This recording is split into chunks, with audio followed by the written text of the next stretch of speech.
Welcome back to Obscured Reality. Mark and Stephanie back with you for the normal type show tonight.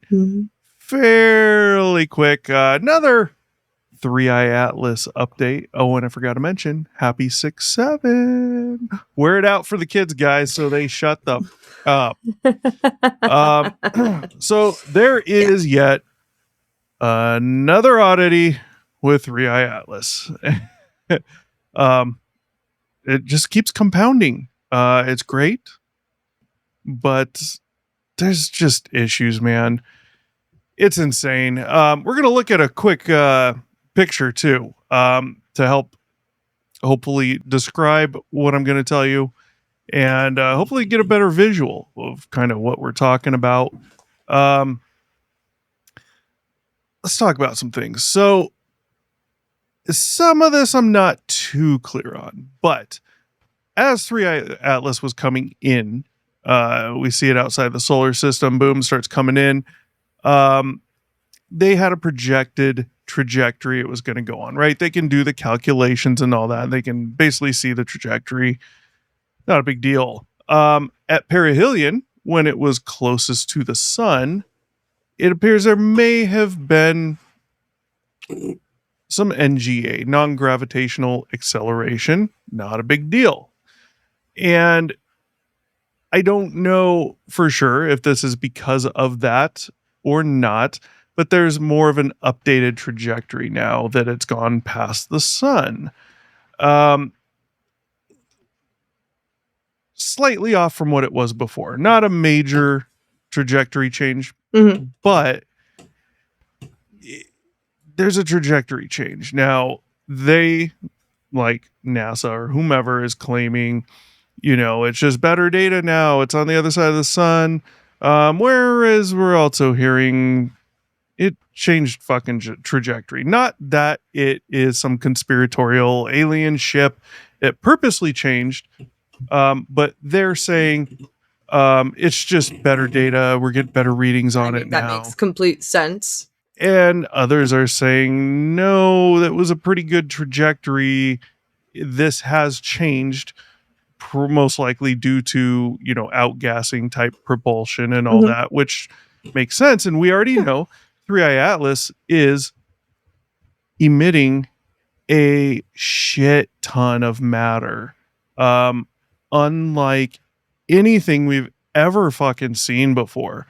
At perihelion, it also became much, much brighter, way beyond what the expected projections were.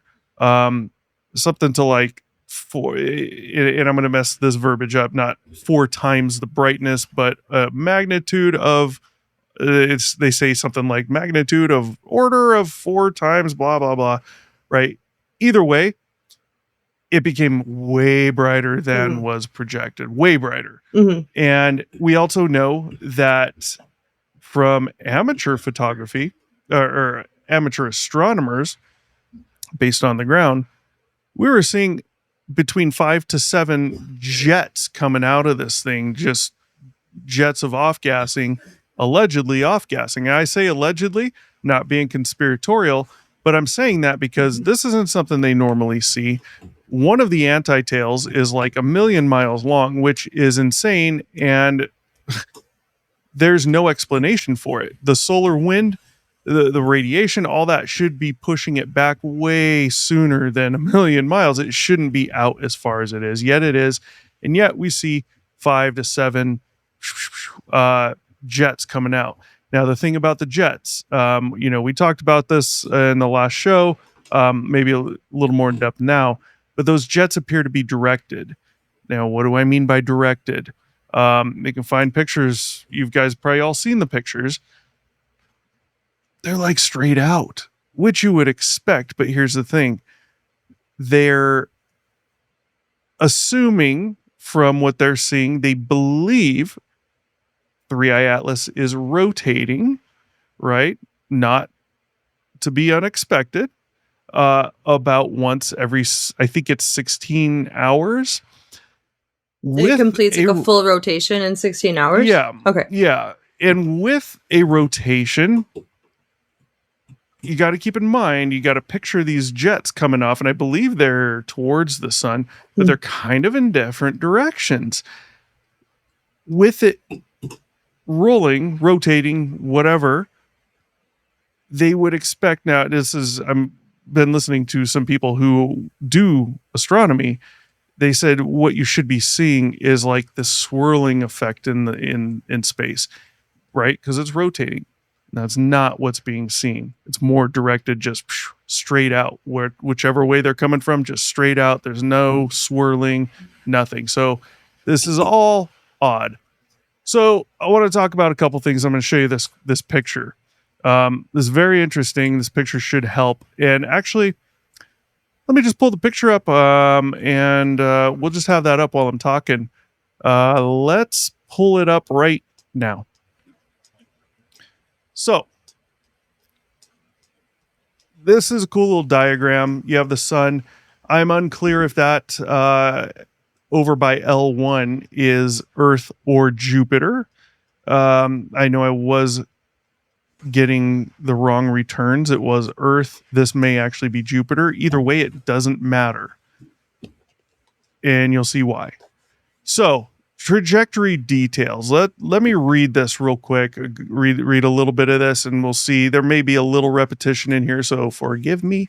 So, trajectory details. Closest approach distance.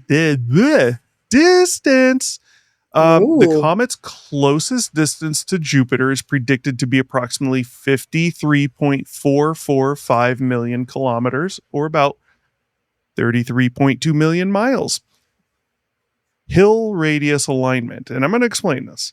Hill radius alignment. The distance is remarkably close to Jupiter's Hill radius, which is the boundary where Jupiter's gravity is stronger than the sun's tidal force. The L1 and L2 Lagrange points are located within this radius. Again, I'm going to explain this in a minute. Not a stable orbit. While the proximity is a rare coincidence, 3i Atlas is moving too fast on a hyperbolic trajectory to be captured into a stable orbit around Jupiter or its Lagrange points. The encounter will instead cause a course-altering gravitational assist that will send it on a direct path out of the solar system. We've already known that. Mm-hmm. Scientific speculation. The near-perfect alignment with the Hill radius has led Harvard professor Avi Loeb to suggest as a hypothesis that the object's trajectory might be intentionally fine-tuned by an artificial propulsion system, potentially to release probes at the L1, L2 points. This idea is highly speculative and not supported by mainstream scientific consensus, which classifies 3i Atlas as a natural comet, blah, blah, blah, blah, blah. Now, again, Avi Loeb is not stating this is alien technology. He still currently believes it's a comet. He's saying because of the ridiculous amount of oddities, keep your minds open. So, he's playing devil's advocate, I feel like, a little bit. No, he's not. He's very clear with what he said. People like to blow it out of proportion. He's been very clear with what he said. Oh, and yes, people are just trying to fight it. Yeah, but I mean, when you make your stance clear that it's a comment, but keep your minds open, or it could just the way that he is throwing things out there. It's almost like he is playing devil's advocate. I mean, come on. I see what you mean, but he has specifically said, along the lines of keeping your minds open. He's referring to maybe it could be alien technology, but more than likely, keep your minds open because we may be seeing things that we're not used to, that aren't normal for us, that go beyond what we thought as truth with interstellar bodies. And he'll be the first one to say it, keeping in mind this thing could have come from the other side of the galaxy. We don't know what it's made of. That doesn't mean it's alien technology. He's not claiming it is. He's saying keep your minds open because there's more than one scenario, and that one scenario being, we know comets, it should be doing this, it should be doing that. Whereas he's saying there's reasons why it's doing what it's doing. Playing devil's advocate doesn't necessarily mean he's hinting at I don't mean that Yeah. he's hinting at aliens in any way. Yeah. I just feel like he's playing devil's advocate because very few other researchers are like, well, but keep your mind open. Like very few other scientists, like they're just like, this is how it is. Yeah, because So they don't have, honestly, a lot of it is because they Mhm. don't have the balls to do it. He has the longevity in this field yeah, to be able I'm to not do arguing that this at all. without ruining his career. And he Mhm. again has been very clear on his stance and Mhm. everything. I'm not saying anything bad about it. I Yeah, like the fact that he's playing as I feel devil's advocate in a way by just being like, yeah, hey, so we know things, but we but we also don't. don't know things. and and So and that's the thing. yeah. There needs to be more like him, Mhm. grounded but open. And Yeah. if there is, which I've heard there is, they don't talk, and that's a problem Yeah. because it just shows that things are being not necessarily hidden, but maybe tamped down by Swept under the rug. the idea that maybe you could lose your job, Yeah. and that's bullshit. Um, Yes. so the numbers and what Loeb is saying about how close it is. So little bit of redundancy here on its 2026 encounter, Perigove. So perihelion is when it's at its closest point to the sun. Mhm. Perigove is when it's at its closest point to Jupiter. 3i Atlas is forecast to come within 53.445 million kilometers of Jupiter. This that distance is essentially equal within error bars, so it's not right on the money, but it's within a range of Mhm. error on both sides to Jupiter's Hill radius at that time, which is calculated at 53.502 million kilometers. So again, Atlas is projected to come within 53.445 million kilometers of Jupiter. The Hill radius at that time is calculated at 53.502. So ridiculously close to the Hill radius. You could basically call it right on the money for all intents and purposes. So, what are we even talking about here? Okay. So, every planet in our solar system, and I don't know if this applies to every star that has planets around it, but in our solar system, each planet has 5 Lagrange points, which you see here. They are labeled as L1, L2, L3, L4, and L5. You see L4 and L5 are almost exactly the same on exact opposite sides. Um, kind of interesting. Mhm. I've been waiting for you Now, to talk about those because I would like to know what they yeah, are.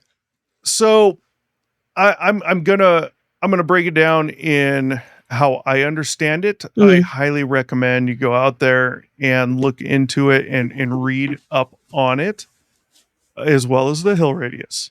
The Lagrange points are commonly referred to in that field as parking lots in space. Lagrange points are very important. There's 5 of them at every planet. We use Lagrange points for things like Hubble is sitting in a Lagrange point. What is that? What happens? Why are we using it? We're using it because we can park shit there and use minimal fuel to maneuver That what's makes sense. there. Yeah. Why? Well, these Lagrange points, yes, Sorry, I was gonna guess. I'm yeah, guessing that it's because it's a lack of any type of gravitational pull from any side, so therefore, like less mm, fuel is needed to actually coast through space in the given direction needed, because you're not fighting against a gravitational pull. right. Yay! I think that's very close. I think it's Cool. close enough. Essentially, I yeah. like that. Thank you. Um, these Lagrange points show up, 5 of them for every planet. Mhm. It's the same. It's interesting. And yeah, it's kind of where, I mean, the way I look at it is kind of almost not spot on the money, but kind of almost like a dead spot where the planet's gravitational pull and the sun's gravitational pull cancel each other out. I believe they don't completely cancel each other out, but it creates this almost like a dead space, but not Mm. quite a dead space where you can put things in and they're not being pulled one way or the other too much.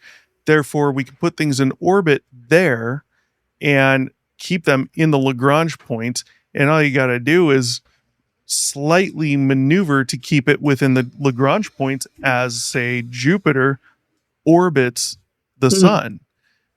You use a lot less fuel. So it makes sense. We use them. So, what is the hill radius? The hill radius is around Jupiter, and that's basically how far out. Again, if I'm wrong, someone correct me. This is the way I understand it. It's basically how far out Jupiter's gravitational pull goes. So, early on, the trajectory of 3i Atlas was allegedly going towards right through one of these Lagrange points. Since this updated trajectory after perihelion, it's basically spot on almost with the hill radius. And that is very interesting. Again, just one oddity, and just one oddity isn't Mhm. nothing. It's not a big deal. You can take 3 or 4 of all of these freaking oddities with So we Atlas. have so many of them. Yes, you could take 3 or 4 of them and it's not a big deal. But it just keeps compounding. Yeah. It's just oddity after More oddity after and more. oddity. Every time you open the news, it's Yes. another thing, another Yep. oddity. Yes. And that's why this becomes so weird. And if you think about the hill radius, what would we do as humans if we sent a large craft out to drop off, say, some satellites in Jupiter's orbit, but we wanted our big main craft to continue going? We'd keep it outside the hill radius a little Mhm. bit, and we'd shoot those things out. I mean, that's the Yeah. whole theory. The hypothesis here is, well, if Atlas was some alien technology and it's now shifted course, it's basically almost spot on, just barely outside of the hill radius. It is literally the perfect spot or perfect trajectory as it gets close to Jupiter to shoot out some drones or craft or satellites into the orbit of Jupiter. It's Yeah. literally the perfect place to do this. Mm. And that's why this is such an oddity. Um, the Lagrange points aren't such a big deal because it would have just passed through, unless you were to see a massive slowdown as it approached Jupiter, right? Which it's Yeah. not there. It's going to be there later. I want to say in March Mhm. ish. Um, but now that it's coming so close to the hill radius, I mean, it's one more oddity. And like I said, one oddity, no big deal. 3 or 4 oddities, no big deal. But here's the thing. We've talked about coincidence, things like that, and you tell me if any of this makes sense. But with Atlas, you have these like different groupings of oddities, right? Yeah. Some of them can be answered by the trajectory. Some of these oddities can be answered by the trajectory. And just those alone, not a big deal. Maybe Yeah. 3, 4, 5 of them. Mhm. Then you have a whole nother grouping that could be answered by where this came from. It's intergalactic, right? I'm sorry, I'm thinking of Beastie Boys. Sorry, intergalactic planetary.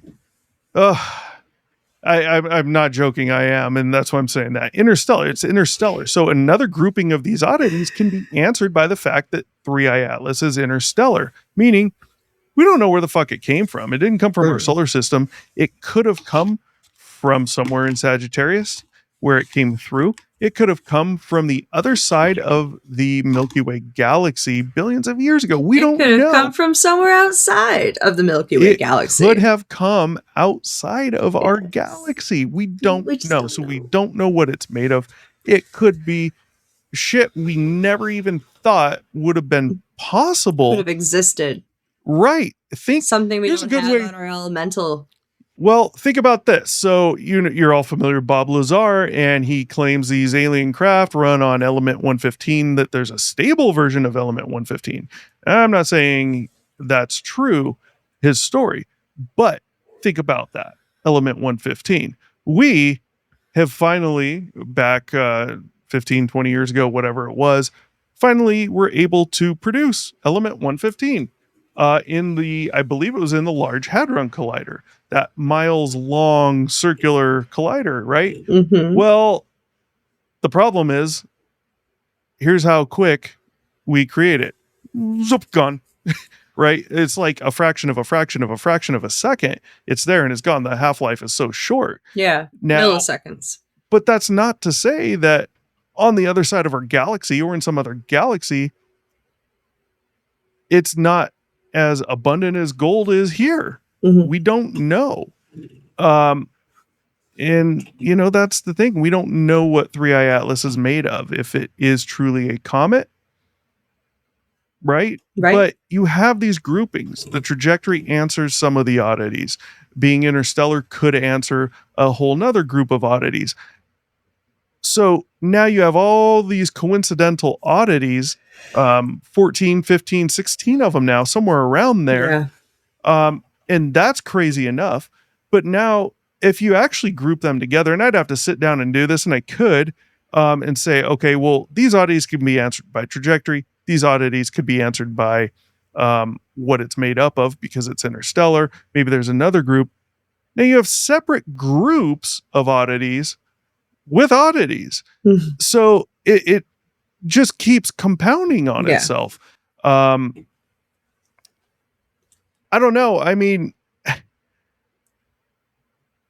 I still haven't really changed my opinion. It's most likely a comet, Yeah. and I don't think you could say otherwise. But I agree.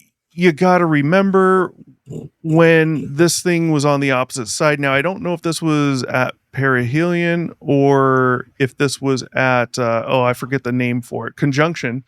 Conjunction was, there was a quick the conjunction junction. Yeah. There was a quick point where 3i Atlas was on one side of the sun, Earth was on the other. Yep.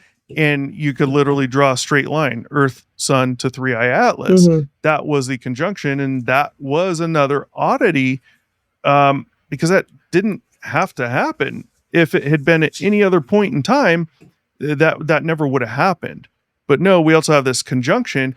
That was when we had these massive solar flares that shot out, most of which shot out towards intersecting 3i Atlas, and could account for some of this crazy off-gassing, potential off-gassing. But we have seen a lot of the northern lights here a lot more recently, down too, here ever too. since. That's Yeah, all the way- wild that you guys have too. It's wild. Yeah, I mean, we can't walk outside and see it, but if I could get to the mountaintop here, I could have put my camera up on a tripod and done open exposure if it wasn't overcast in towards the north, and I would have been able to get it. Not too far from here, out in the desert. Nice. People were getting it. That's wild. Wow. These were massive. Now we are in a period of this solar maximum whatever phase where this does happen. But the timing, again, the timing. Oh my God. This comet that seems to be ridiculously crazy at this conjunction, Mm-hmm. and boom, solar flares up the butt, coming out towards, basically to intersect 3i Atlas. They are now questioning, and when I say they, I don't mean the fucking internet. I'm talking about these people, these astronomers, these scientists. Yeah. They're wondering now if there could be a correlation between these bodies and stars, and helping or making things somehow produce these effects that otherwise would just happen naturally. But maybe there's more to it, and they're wondering, like, maybe there's a lot more that we don't know about that's no shit, almost unfathomable. No shit. Yeah. No shit. So that, I mean, you see the diagram there. You have what I believe is Jupiter between L1 and L2, going around, and you can see. Can you see my mouse moving there? Yeah. Okay, so you can see the circles around the planet, right? That's this gravitational field, I believe, coming out, whatever. Makes sense. And you see them around the sun. Obviously, that goes way, way out. But you see where this field comes out, and then the sun's field comes out. You get this weird point, like this kind of a dead space. You get it on both sides. You got them over here, and then L3 back here, um, there's 5. Every planet has 5, and it's just like this. Very interesting. Yeah. Um, and Atlas is boom. Well, that's a Lagrange point, but it's going to be within the hill radius. And in this diagram, I don't know if the hill radius is even shown Hmm. for this planet. I believe this is Jupiter, but it doesn't matter. I mean, it's coming so close. So, Hmm. it's back to coincidence. How many coincidences does it take before you It's not. say maybe it's not? And here's here's my biggest hope is even if this is a comet, there should be such an uproar because of all the oddities with this. I hope this is a big boot in the ass for the scientific community to start looking at possibly working on maybe some sensor packages that can be put on small rockets to orbit planets. Now, think about this because if this is a comet, Yeah. which it most likely is, due to the highly unusual nature of this comet, it would probably be a very good idea to get as hands on as we could with it Yeah. in order to find out what it's made of. And think about that because there's multiple purposes. As technology gets better and we actually start working on shit for this, maybe we could look into mining some of these comets if they have some stuff we might want or need. Um, that could be possible. It could potentially help us get to a point of rerouting comets if there may be a concern of impact, Hmm. right? Different things. But think about this. If we add on to the space station up there a massive unit or create a new space station that's just mainly a small station for a few people to live in, like the real space station, Yeah. but a bunch of ports, docking ports, and just one big unit that's just storage. If we would take a platform, and I don't know how big you would need, but let's say 20 feet long by 10 feet wide, that's not big if you're putting it in a rocket to send it up to space. Yeah. And you can put the different sensors you might need on this, as well as computer hardware to boom, send this, process data and send shit back to Earth. Well, you could make some small rockets just big enough to carry 3 or 4 of these sensor packages. The rocket would mainly be made of a massive booster. Again, this is all relative to whatever booster technology we have that works in space.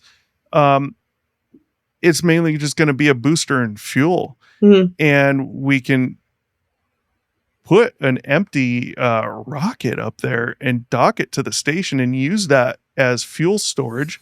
You can make multiple trips up with extra fuel, Yeah. fill up the storage. The big storage unit would be used to fill with these sensor packages, and then a bunch of docking ports for a bunch of these small spaceships, just small ones big enough to hold 3 or 4 of these 20-foot by 10-foot sensor packages.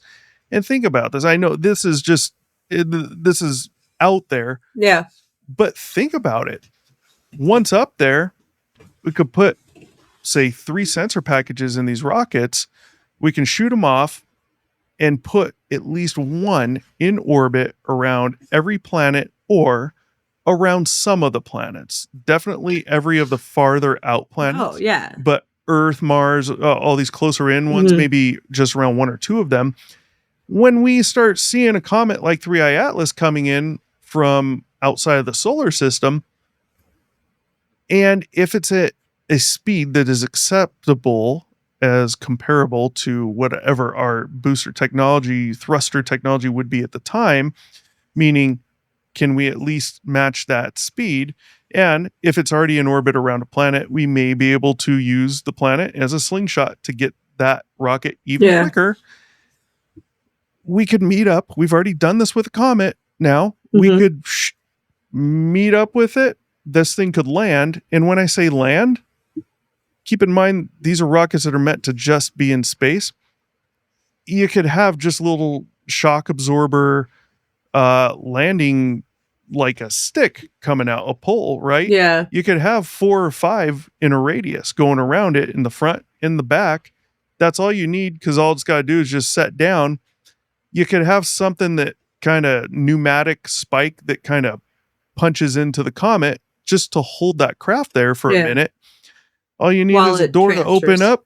Yeah, just one door to open up, and Mhm. this thing, if it say it carries 3 sensor packages, 3 doors. So however it angles down and lands, that door opens. Boom, sensor package, automated crane arm, boom, sets it down. If you can have 2 pneumatic spikes, one on the front, one on the back of the sensor platform, just boom, drill down in to hopefully keep that sensor package in place, and then just boom, hit the little boosters, side boosters, and take back off and go back to the planet in orbit or refuel, whatever. Yeah. But that, Interesting. think along those lines. Yeah. Now, when something comes in, we have things in place where we can at least try to Study? get to them. Yeah. And if the thing is going too fast, if we see it while it's far enough out, we could possibly still have time to at least intersect that comet's trajectory, even though it'll be going way faster. And what that means is then we could possibly we could easily get really close to it. We could crash it. I mean, if they, especially using AI and computers now, Yeah. they could just crash it into the comet. But even better, pass right behind it. And, And you could collect. Yeah. you could capture the material from the off gassing and really get a much better clue. Yeah. We might be able to find answers to some things. Maybe the origination of what's out there. Maybe we find out how life is actually implanted on different planets. That would be crazy. I don't know if You you're know? ready for those answers. Yeah, I don't like it when people say that. Nothing against you, but I hear that, and I know you're coming from an okay I'm place, literally but quoting Indiana Jones. okay. Well, a lot of these people are saying we're not ready, and it sounds like this is I mentioned this to Willful someone. ignorance. I mentioned this to someone recently too. They made a comment and like, no, if there's alien life out there, they're able to get here. They're going to be so much more advanced and smarter than us, and I just don't agree with that. There's no way that. Yes, they could be. They also could not be. They could be on the exact same level as us. And think about it: if we had another race of life that originated on a planet other side of the galaxy at the exact same time we did, and let's say they're at the exact same technological point that we're at, but they can somehow travel quickly through space and get to different stars and solar systems and stuff, but we can't. Well, there is a possible answer for that. They have materials and resources available on their planet that aren't natural on our planet. That could solve that, if that's ever even possible. But I just think that's a very wrong outlook. Some of these people, I see it as kind of arrogant and this more of a kind of submissive attitude of, oh, they're so much better than us if they can do this. Oh, praise to be. It's just drama to me. It's not true. Just you don't know. Indiana Jones. I know. I already replied to that. I'm not calling you out. But a lot of people say that, and that's just not. I really don't believe that's the case. It could be, but we don't know until we know, right? We don't even know if there is life out there. I'm sure there is, but we don't know. So again, another 3i Atlas oddity. Who would have thunk it? I'm not going to be surprised if a new oddity shows up every goddamn day. Yeah. One other quick talking point. If you haven't seen any of the photos of these 5 to 7 jets coming off of 3i Atlas, stop sharing my screen there. If you haven't seen pictures of these jets, I highly recommend you go look. It's interesting. The problem people are talking about now is, oh my God, why are amateur astronomers getting, and I saw the telescope this guy used, this photography telescope. It's big, but it could easily be broken down. The tripod and this telescopic camera, all this stuff. It could easily be broken down and put in the trunk of a car, but it Right. is professional grade equipment. It's huge. Why are the yous and me's of the world getting the good quality photos of 3AI Atlas, but when the government shutdown ends and NASA finally does this stupid, shitty 30-minute um, Live stream? broadcast they Okay. did and finally showed the photos they got from, I believe it was the Mars Reconnaissance Orbiter, um, it's a shitty picture. It was a joke. Just this fuzzy thing. The Well, Mars we wasn't know. designed to take pictures of something in space. It was designed to take pictures of the planet. Yeah, Yeah. well, So that's kind of none what? of that stuff out there is designed to look at comets. Yeah. They don't have tracking abilities to No. track moving targets in order to get the clear pictures. Yeah. But you can do it from Earth if Atlas is viewable. Mm-hmm. But here's the other problem I have with that. How many ground-based assets do we have that could get a photo, stacked images of 3i Atlas 10 times better than amateur astronomers? I mean, there's Facts. fucking observatories everywhere. Why aren't we seeing pictures? Why isn't that being done? They have the equipment to do it from Earth. True. If You're right. You're so very right. If I could spend a ton of grand of money and go buy one of these professional grade ones and do it from the mountaintop over here, why aren't we seeing shit from observatories? Why don't we have everything trained on this to try and figure out what the fuck it is, just to kill that debate and learn more about it? Doesn't make sense. I'm not being conspiratorial. I'll say, sure, there's reasons why. I hope. But come on, you think they would be doing it? And we're not seeing anything good quality other than from ground-based amateur astronomers. Yeah. Which, shout out to them, because for sure. they're doing the job these companies are making millions on and aren't doing. Makes no goddamn sense to me. So my opinion hasn't really changed. I do think that every time a Oddity shows up here, which is consistent now, my level of degree of just a comet versus the possibility it could be something else changes a tiny bit, but it's only a tiny bit because we have to remain grounded, right? Yes. We can't just jump to conclusions.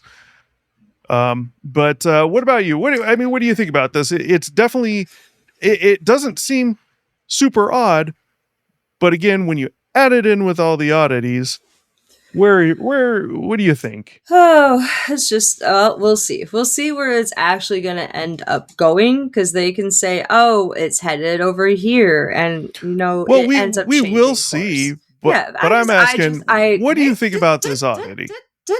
I wasn't done. Don't interrupt. I can't answer questions. That came from something else video I saw today. Oh man, TikTok. Okay. Later. Okay.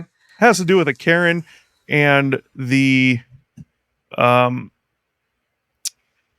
McDonald's employee, let's say. Some that they seems like they have to hire like one at every one, which I have no problem with.